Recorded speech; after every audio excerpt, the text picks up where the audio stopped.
పోయి తమ జీవితాలను బ్రతికేసేవారు ఉంటారండి. కానీ నిజమైన నష్టం ఏంటంటే నష్టాన్ని పొందడం కాదు, నష్టం వచ్చిన తర్వాత దేవుని వద్దకు తిరిగి రాకపోవడము అసలు సిసలైన నష్టం. అది చాలామందికి అర్థం కాదు. ఎందుకంటే నష్టం వచ్చినప్పుడు ఆ నష్టాన్ని పూరించగలిగిన, ఆ కష్టాన్ని తొలగించగలిగిన, నీ జీవితాన్ని తిరిగి ఫలభరితం చేయగలిగిన, నీ జీవితంలో తిరిగి ఆనందకరమైన సమయాలను, పరిస్థితులను అనుగ్రహించగలిగిన దేవుడు ఉండగా కూడా నువ్వు రావట్లేదంటే, నువ్వు ఇంకా నష్టం నష్టం కష్టం కష్టం అనుకుంటూ అక్కడే కూర్చుంటున్నావంటే దట్ ఈస్ రియల్ డిఫీట్.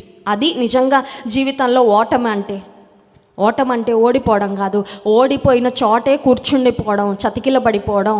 నీకు తిరిగి జయమించే, నేను లేవనెత్తి నడిపించే దేవుడు ఉండగా కూడా నువ్వు ఆశ్రయించకపోవడమే నిజమైన ఓటమి.